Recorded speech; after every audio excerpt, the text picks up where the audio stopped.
Hey guys, അപ്പോൾ this is the second part of the പഴയ video. കാസർഗോഡുള്ള ഒട്ടുമിക്ക എല്ലാവർക്കും അറിയാമായിരിക്കും ഈ വഴി കൂടെ വേണം നമ്മൾ ബേക്കൽ ബീച്ചിലോട്ട് എത്താൻ വേണ്ടി. മെയിൻ വഴി വേറെ ഉണ്ടെങ്കിലും easy to enter Bekal beach ഇതാണ്. സോ എല്ലാവരും ഇതിലും വഴിയാണ് പോകുന്നത് എന്നും പറഞ്ഞ് ഞാൻ പ്രൊമോട്ട് ചെയ്യുമല്ല, ബട്ട് ഒട്ടുമിക്ക എല്ലാ ആൾക്കാരും ഈ വഴി. And now I am gonna introduce Sandra tea. ഇത് കാണുമ്പോൾ തന്നെ എല്ലാവർക്കും മനസ്സിലാവും പ്രായത്തിലൊന്നും ഒരു കാര്യമില്ലടാ. അവിടെ ഇരിക്കുന്ന പിള്ളേർക്ക് പോലും ഊഞ്ഞാലാടാൻ കൊടുക്കാണ്ട് സ്വന്തമായിട്ടിരുന്ന് ആടുന്ന കണ്ടോ. ഇതാണ് ഞങ്ങളുടെ സാൻഡ്രോ.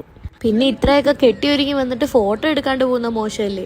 സോ അവിടെ ഇവിടെ നിന്ന് നമ്മൾ കുറച്ച് ഫോട്ടോ ഒക്കെ എടുത്തിട്ടാണ് പിന്നെ കറങ്ങാൻ വേണ്ടി അങ്ങ് പോയത്. ഒരു മന്തി കഴിച്ചിട്ട് ഈ നടക്കുന്നതിൻ്റെ സുഖം നമ്മുടെ എല്ലാവരുടെയും മൈൻഡിലുണ്ട്.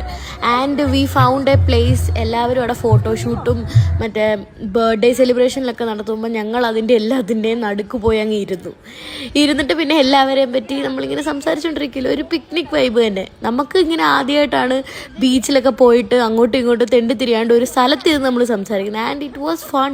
ആൻഡ് തിരിച്ച് ഹോസ്റ്റലിലോട്ട് കയറണമല്ലോ എന്നുള്ള ബോധം എത്തിയപ്പം നമ്മളൊരു ഐസ്ക്രീമും കഴിച്ചിട്ട് തിരിച്ച് ബസ് കയറാൻ പോകുക എന്ന് വിചാരിച്ചു. പിന്നെ വെളിയിലോട്ട് ഇറങ്ങി കഴിഞ്ഞാൽ എനിക്ക് ബ്ലാക്ക് കറണ്ട് അല്ലാണ്ട് വേറെ ഒരു ഫ്ലേവറും എൻ്റെ കണ്ണിന് കാണാൻ പറ്റത്തില്ല. സത്യം പറഞ്ഞു കഴിഞ്ഞാൽ ബീച്ചിൽ വന്നിട്ട് കാലൊന്നും വെള്ളത്തിൽ ഒന്നും മുട്ടിച്ചിട്ട് പോലുമില്ല ഞങ്ങൾ. ആൻഡ് ഇരുട്ടിയപ്പോൾ ബീച്ച് കാണാൻ പ്രത്യേക ഒരു ഭംഗിയായിരുന്നു.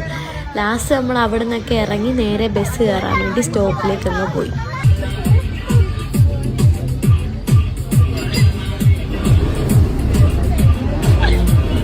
പിന്നെ എനിക്ക് ഈ ബേക്കലിൽ നിന്ന് ചട്ടഞ്ചാല് പോകുന്ന വണ്ടി ഭയങ്കര ഇഷ്ടമാണ്. എല്ലാ വണ്ടി ആയാലും ഭയങ്കര അടിച്ചുപൊളി പാട്ടിടുന്ന വണ്ടിയാണ്. സോ നല്ല രസം അതിൻ്റെ അകത്ത് ഇരിക്കാൻ വേണ്ടി. ഇങ്ങനെ പാട്ട് പാടി ഇങ്ങനെ തുള്ളി അങ്ങ് ഇരിക്കാം. And this is the end of the vlog. Okay, bye guys.